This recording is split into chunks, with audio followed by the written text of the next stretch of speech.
Next question बघा. If angle between the lines represented by is equal to angle between the lines.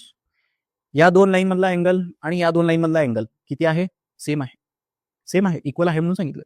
If the angle between this lines is equal to angle between this lines then show that. हे equation prove करायचं.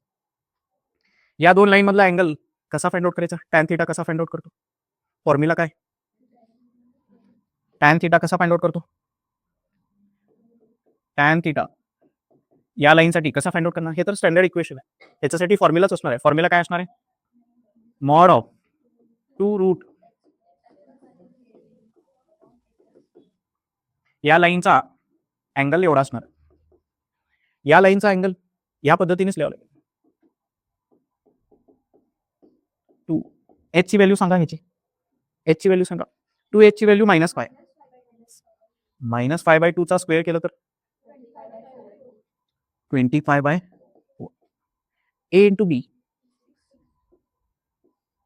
Upon a plus B. बरोबर का? हे equation हे आणि हे same आहे म्हणून सांगितलं. तर दोघांचे राईट हँड साईडला कम्पेअर करायचं. दोघांच्या राईट हँड साईडला कम्पेअर केल्यावर हे 2 कॅन्सल होते. बरोबर का? इकडे काय राहील? H square minus A B आणि इकडे काय राहील? रूट ऑफ 25/4 अपॉन -6 आणि ह्याच्या डिनॉमिनेटरला काय? ए प्लस बी आणि याच्या डिनॉमिनेटरला काय? दोन्हीकडचं स्क्वेअर केलं तर काय मिळेल? हा इक्वेशन मिळतो. बरोबर का? दोन्हीकडचा स्क्वेअर केल्यावर रूट निघून जातो. हा ह्याचा रूट निघून जाईल. याला सॉल्व्ह केल्यावर किती येईल? वर्टिकली 4 ने मल्टिप्लाय केलं तर हे 24/4 येते. 25 - 24 इज 1/4 म्हणजे 1/2 येते. म्हणजे हे 10 होते. आणि सगळ्याचं स्क्वेअर केलं तर ह्याचा 10चा स्क्वेअर 100 होतो. हा इक्वेशन आहे. क्वेश्चन मध्ये काय म्हणलं बघा. Triangle O A B is formed by lines. हे बघा, हे दोन लाईनचा कंबाईन इक्वेशन आहे आणि हे एका लाईनचा इक्वेशन आहे. हे लिनियर इक्वेशन इन 2 व्हेरिएबल आहे म्हणजे एक लाईनचा इक्वेशन. हा होमोजिनियस इक्वेशन आहे म्हणजे ओरिजिन मधून पास होणाऱ्या दोन लाईनचा कंबाईन इक्वेशन. या दोन लाईनचा कंबाईन इक्वेशन हा या लाईनचा इक्वेशन हा. त्याच्यामुळे या तीन लाईन्समुळे काय तयार झालंय? ओ ए बी नावाचा ट्रायंगल तयार झालाय. ओ ए बी. ठीक आहे. Triangle O A B is formed by lines. Find the equation of median. ह्याचा मीडियन फाइंड आउट करायचं. हे बेटा, कुठल्याही लाईनचा या मीडियनचा इक्वेशन म्हणजे त्या लाईनचा इक्वेशन फाइंड आउट करायचं. कुठल्याही लाईनचा इक्वेशन फाइंड आउट करायचं असेल तर त्याच्यावरचा पॉईंट, त्याचा स्लोप, त्याचा इंटरसेप्ट काहीतरी माहिती असणं पाहिजे. इथं काय माहिती आहे या लाईन बद्दल? एक पॉईंट माहिती आहे बघा. तो जो मीडियन आहे ओरिजिन मधून पास होतोय. एक पॉईंट तर माहिती आहे.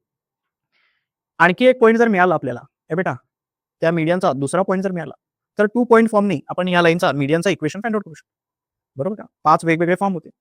स्लोप माहिती असेल आणि पॉईंट माहिती असेल तर पॉईंट स्लोप फॉर्मनी. 2 पॉईंट माहिती असेल तर 2 पॉईंट फॉर्मनी इक्वेशन, लाईनचा इक्वेशन आपण फॉर्म करू शकतो. या लाईनचा इक्वेशन कसा भेटेल? 2 पॉईंट फॉर्मनी. हा एक पॉईंट तर माहिती आहे ओरिजिन 0 0. हा दुसरा पॉईंट फाइंड आउट करायचा आपल्याला. एक पॉईंट माहिती आहे, दुसरा पॉईंट फाइंड आउट करायचा. हा दुसरा पॉईंट कुठे कसा मिळेल? या दोन लाईनचा कंबाईन इक्वेशन दिलंय. या लाईनचा इक्वेशन दिलंय. बरोबर का? या मीडियनचा इक्वेशन फाइंड आउट करायचं. मीडियनचा इक्वेशन फाइंड आउट करण्यासाठी या लाईनचा मिड पॉईंट फाइंड आउट करायचा. या पॉईंटचे कोऑर्डिनेट्स फाइंड आउट करायचे.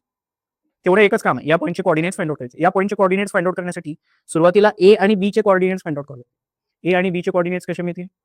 दिलेला हा जो कंबाईन इक्वेशन आहे त्याच्यामध्ये ह्याला इन टर्म्स ऑफ वाय लिहितो आणि वाय ची व्हॅल्यू इथे टाकतो. एक क्वाड्रॅटिक इक्वेशन मिळेल इन टर्म्स ऑफ एक्स. त्या क्वाड्रॅटिक इक्वेशनला सॉल्व्ह केल्यावर एक्स चे दोन व्हॅल्यूज मिळतात. एक असणार आहे x1, एक असणार आहे x1, एक असणार आहे x2. बरोबर का? परत x1 ची व्हॅल्यू ह्याच्यामध्ये टाका, y1 ची व्हॅल्यू मिळते. x2 ची व्हॅल्यू ह्याच्यामध्ये टाका, y2 ची व्हॅल्यू मिळते.